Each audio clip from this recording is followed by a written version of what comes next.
Assalamualaikum warahmatullahi wabarakatuh. Selamat siang, salam sejahtera bagi kita semua.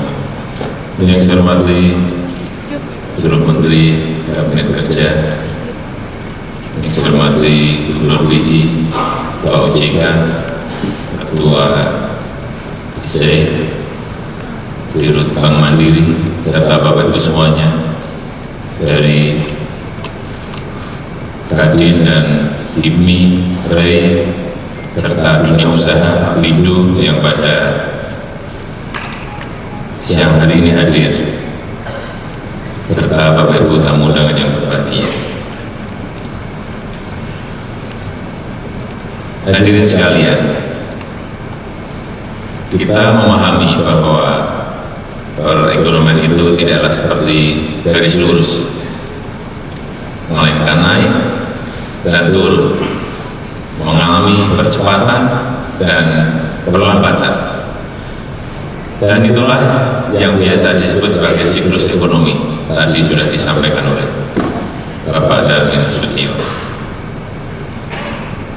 Saya hari ini ingin bicara terang benderang, karena faktor siklus ekonomi, karena faktor struktural, maka sangat mungkin tantangan ekonomi ke depan semakin berat sebelum kondisi akhirnya membaik beberapa kuartal ke depan. Kalau saya pahit, ya saya bilang pahit. Kalau manis, ya saya bilang manis. Dan kita saat ini menghadapi tantangan ekonomi yang fundamental. Namun saya yakin pemerintah semakin siap menghadapi tantangan tersebut. Mengapa ekonomi saat ini mengalami pelambatan? Harus kita pahami bahwa ekonomi kita baru mengakhiri satu siklus dan sedang kita arahkan menuju ke satu siklus ekonomi yang baru. Kita arahkan. Inilah yang saya sebut ekonomi kita sedang mengalami transisi yang fundamental. Ekonomi kita sedang beralih dari konsumsi ke produksi, dari konsumsi ke investasi, dan growth engine, mesin pertumbuhan dari siklus yang lalu, komoditas mentah sudah tidak bisa diandalkan lagi. Kita harus masuk ke hilirisasi, ke industrialisasi. Dunia telah berubah dan menggali komoditas mentah, baik nikel, tembaga, boksit, sudah tidak bisa lagi menghasilkan kemakmuran sebagaimana sebelumnya, karena harga komoditas sedang anjlok turun. Kita tahu semua itu. Namun growth engine yang baru masih belum bisa bangkit sepenuhnya. Ekonomi kita beberapa tahun kemarin sebenarnya sudah menuju kepada tren yang semakin tidak sustainable. Misalnya, kredit perbankan yang bertumbuh hampir 20% per tahun. Sementara ekonomi kita hanya tumbuh 5-6% per tahun. Kredit konsumsi seperti kredit untuk beli sepeda motor, kredit untuk beli mobil, menurut saya sudah berlebihan. Kita harus mulai hati-hati. Sekali lagi, kita mulai harus hati-hati. Hadirin yang saya hormati,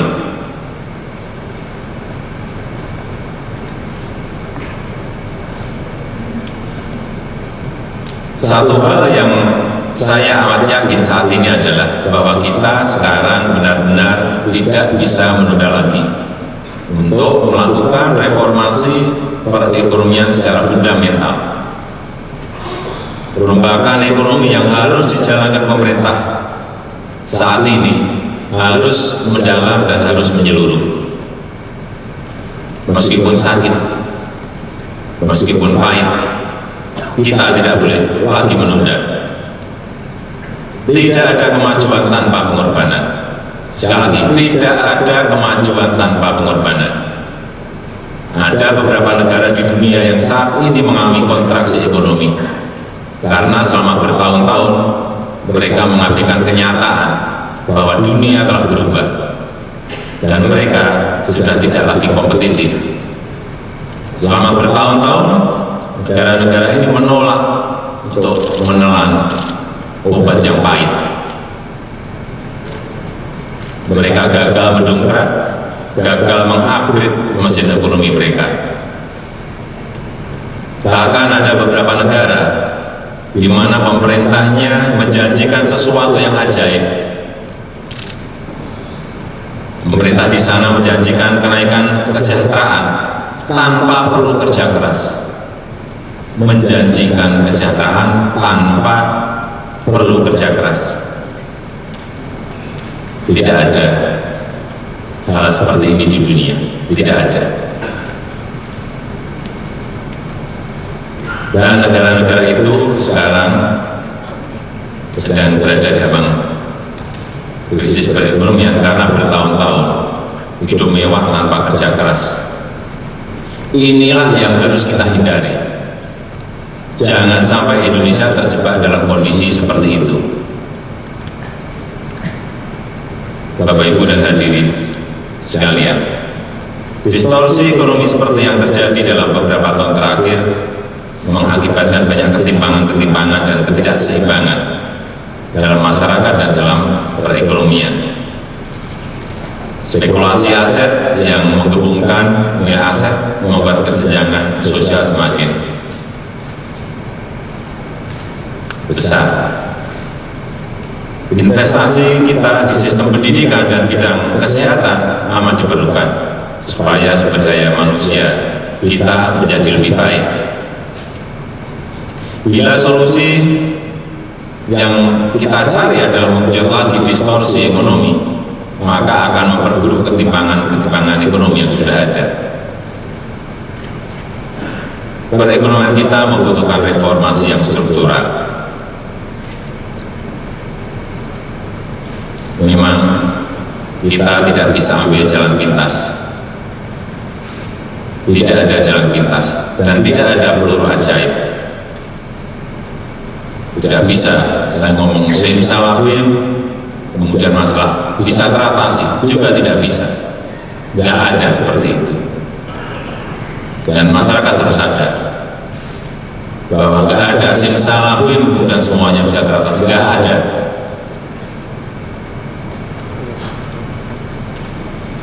Satu lagi ketimpangan ekonomi yang terjadi adalah tadi juga sudah disampaikan oleh Pak Garda mengenai industri kita yang ketinggalan sekali.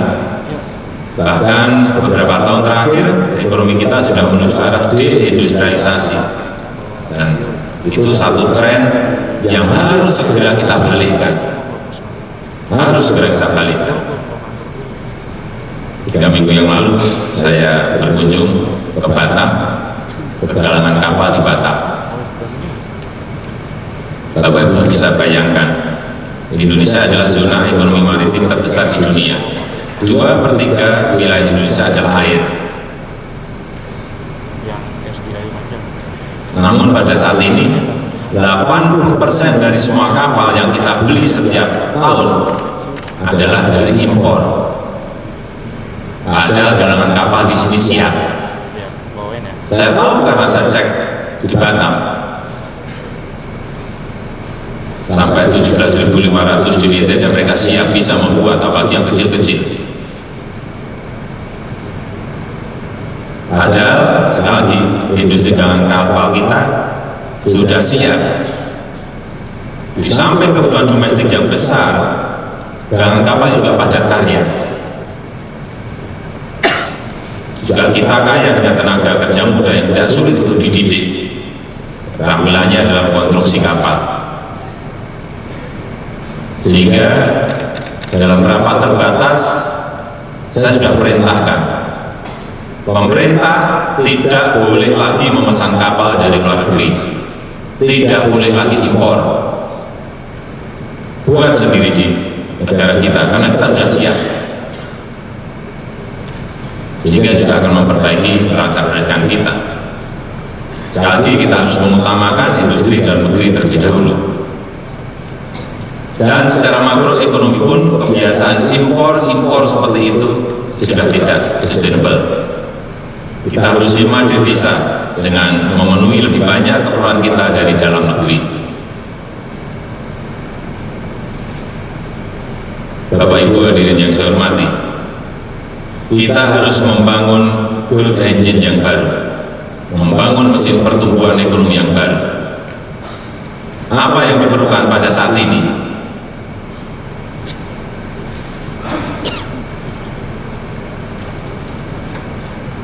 Kita memerlukan revolusi di budaya manajemen. Sekali lagi, kita memerlukan revolusi di budaya manajemen. Menghadapi kelemahan kurs dan kenaikan harga barang impor, produsen jangan asal langsung menaikkan harga. Itu yang biasa terjadi. Kurs naik, harga naik. Mestinya kita harus berpikir bagaimana kita bisa menekan ongkos, kita bisa mengefisienkan biaya, menekan biaya, bagaimana kita bisa mengubah sistem produksi, bisa mengubah sistem distribusi, kalau perlu bagaimana mengubah desain supaya kita lebih efisien. Kalau diperlukan harus dilakukan itu, bukan mencari gampangnya kurs naik, harga ikut naik. Inilah yang saya kira bertahun-tahun kita melakukan itu, sehingga tidak mau berpikir bagaimana merubah sistem produksi, mengubah sistem distribusi, mengubah desain. Dan tingginya harga barang dan jasa itulah yang membuat negara kita tidak kompetitif.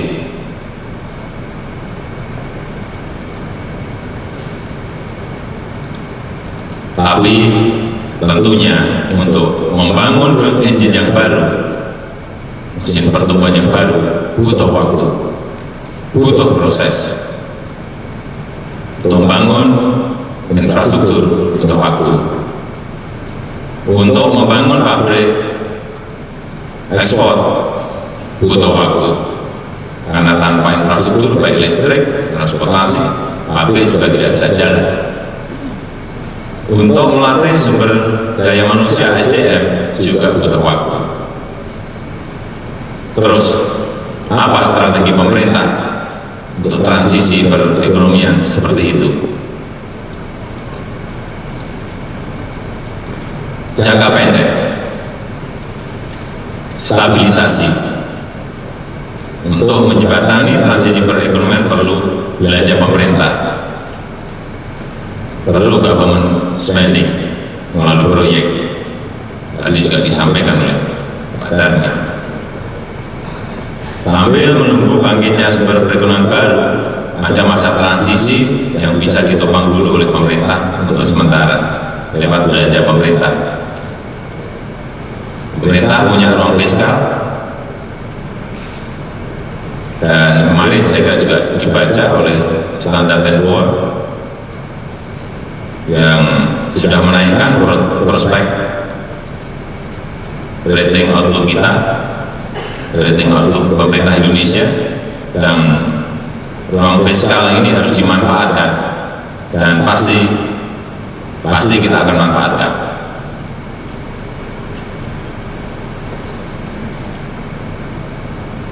Solusi lain yang sedang kita kejar adalah kerja keras untuk menggalang dana investasi, terutama dari Jepang, dari Korea, dari Tiongkok, dari Singapura, dari Jerman, dari Amerika. Tapi orang bertanya, banyak yang bertanya, utang negara akan naik tajam akibat pendanaan ini. Perlu saya tekankan bahwa pendanaan ini untuk investasi yang meningkatkan produktivitas. Sekali lagi, untuk investasi yang meningkatkan produktivitas, bukan utang untuk konsumtif. Sekali lagi, bukan utang untuk konsumtif dan bukan utang untuk subsidi BBM. Ini yang harus dibedakan. Dan juga sudah kita hitung keuntungan maupun manfaat buat ekonomi dari pendanaan ini yang akan jauh di atas bunga pinjaman dan ongkos pendanaan.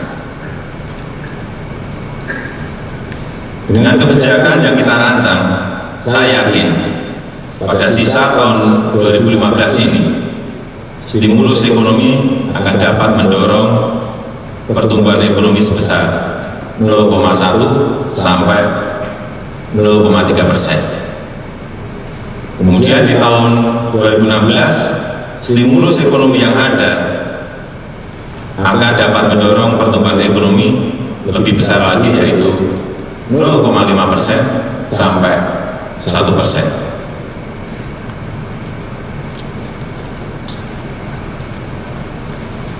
Untuk jangka menengah dan jangka panjang, pemerintah saat ini fokus ke proyek infrastruktur.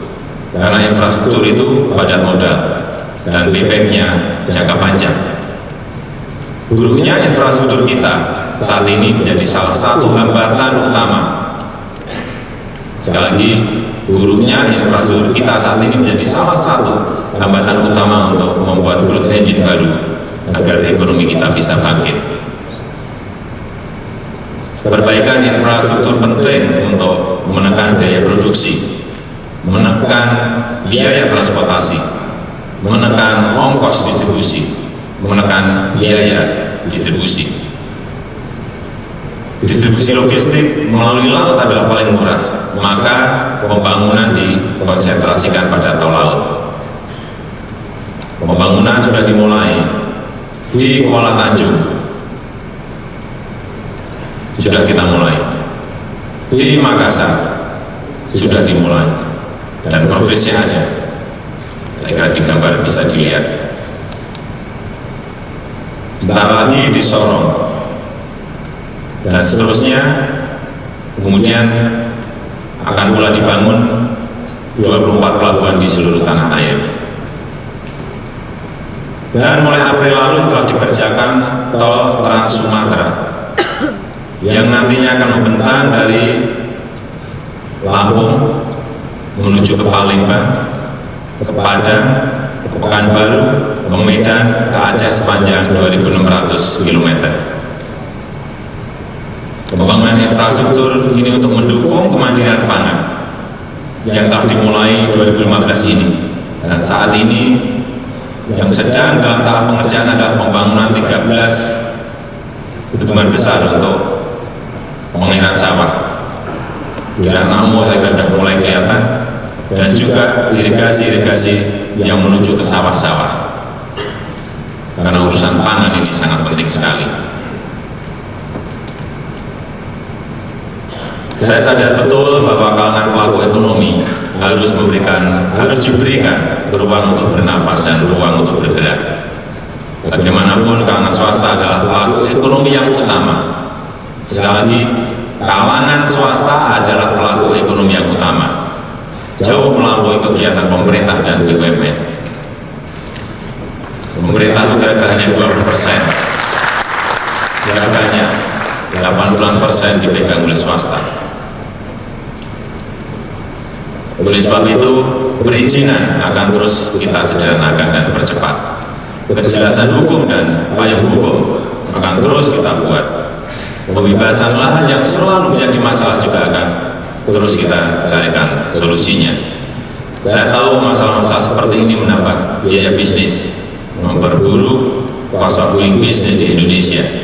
Saya sadar pemerintah harus mempermudah dan menyederhanakan lingkungan bisnis. Ini semua sudah menjadi komitmen pemerintah dan ini semua akan terus kita genjot tanpa kecuali. Bapak Ibu Ibu hadirin yang berbahagia, alangkah pentingnya bahwa kita semua harus realistis. Kami sadar bahwa tantangan yang kita hadapi ke depan tidak ringan. Dan inilah tanggung jawab kami, tanggung jawab saya, tanggung jawab pemerintah. Marilah kita saling bahu-membahu, karena semua ini tidak ada yang instan. Semuanya butuh proses. Situasi yang kita hadapi saat ini sebenarnya masih jauh lebih ringan dibandingkan dengan tantangan yang pernah kita hadapi sebelumnya di tahun 1998. Krisis moneter yang dahsyat melanda ekonomi kita. Pengamat di mancanegara mempertanyakan apakah kita bisa bertahan, apakah Indonesia bisa bertahan. Namun 17 tahun kemudian kita lihat perekonomian kita bisa bertumbuh lebih dari 4 kali lipat. Indonesia menjadi anggota G20 yang mapan, dan kita telah menjadi negara demokrasi yang dibanggakan, yang patut bisa kita banggakan. Maka saya amat realistis sekaligus meyakini bahwa tantangan yang kita hadapi sekarang insya Allah sangat bisa kita atasi bersama. Marilah kita bahu-membahu sebagai bangsa yang besar. Saya ajak semua kalangan untuk kompak, kalangan dunia usaha, saling bahu-membahu. Saya ajak untuk semuanya bekerja sama, berkontribusi untuk membangkitkan perekonomian kita saat ini. Terima kasih. Wassalamualaikum warahmatullahi wabarakatuh.